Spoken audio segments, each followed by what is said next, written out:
This is a lesson about the 3 measurement topics in informational text for grade 7. We're going to focus on author's reasoning, point of view, and central idea. Those are the 3 measurement topics that you are expected to be proficient at before moving on to 8th grade measurement topics. Let's start with unpacking some learning targets, and this is going to be specific to author's reasoning. So the learning target is that you understand the difference between sound and unsound reasoning, relevant and irrelevant details of evidence, and these evidence or pieces of evidence are used to support specific points within a text. And when I say, I'm going to back up a little bit, when I say informational text, I mean nonfiction, and it can be anything relative to nonfiction. So it could be a magazine article. It could be a newspaper article, journal article. It could also be text that you are studying in math or in science or in social studies. But informational text can also be things like biographies, autobiographies, and memoirs. So it's a pretty large genre. So back to the learning target. In order to understand this learning target, you need to be able to understand what sound and unsound reasoning is. And what we mean by sound and unsound is it's got to make sense. So the sound reasoning has to be like proven somewhere, or it has to it has to make sense if it's a sound reasoning. If it's unsound reasoning, then it means that it doesn't really make sense. There's no evidence to prove it. And if there is evidence that helps support it, there isn't anywhere out there. The other thing we want to look at is relevant and irrelevant details. So irrelevant details aren't necessarily unsound, meaning they're not inaccurate or wrong, but it just means that they don't really matter to the subject. So when an author is writing about certain topics, the information has to match with the topic that they're writing about. So it has to be relevant. And then the final thing that we're going to look at when we critique an author's reasoning is whether or not their details support a specific point. So again, we don't want irrelevant, extraneous, we don't want details that aren't needed. All of the details should support the point that the author is trying to make. Excuse me. In order to do this, you're going to need to analyze. So you're really going to need to be asking yourself, why is the author thinking the way that they're thinking? And so when we analyze an author's reasoning, we're going to focus on different aspects, and the first one is the purpose. So what is the author's purpose for writing what they're writing? Is their purpose clearly stated, or do I have to infer it, or is it implied? So do I have to pull out the purpose, or is it pretty much stated for me? And finally, is it justifiable? So that's back to the sound judgment. Does it make sense? Is it something that you can find support?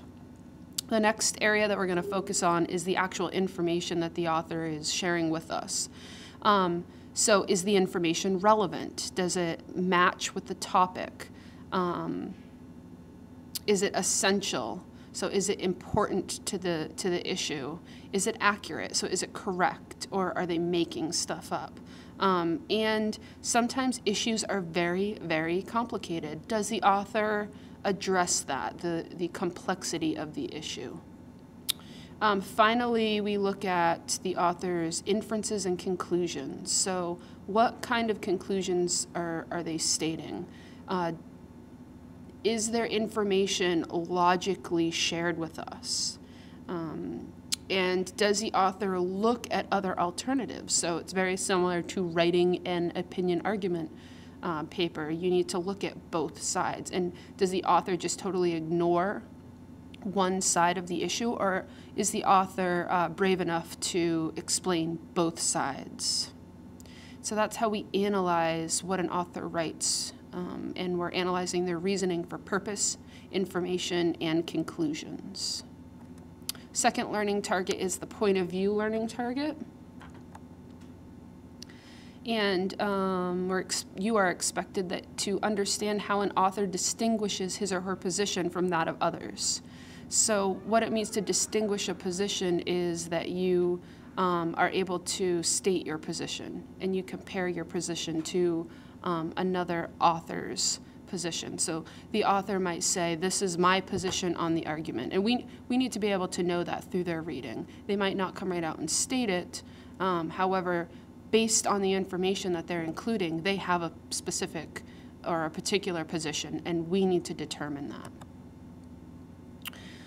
Second learning target is that, under point of view, is that you understand how different authors have different presentations, different key information and conclusions on the same topic.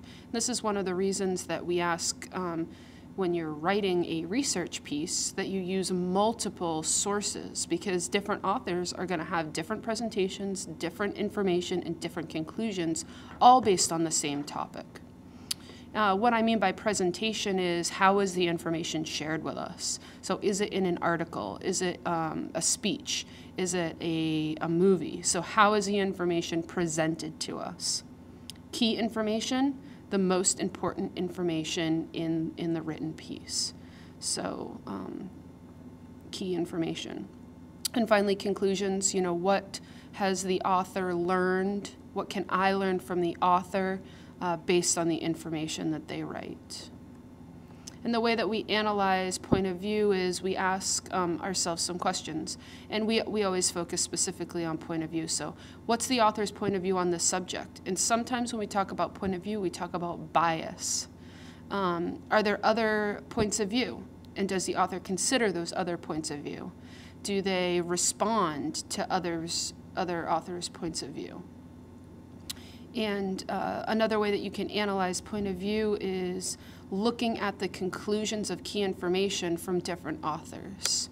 So what does one author think about the subject or the topic compared to another author, and specifically focusing on the conclusions that they have made. The final learning target is central idea. And in central idea, we ask that you understand how key individuals, events, or ideas are introduced.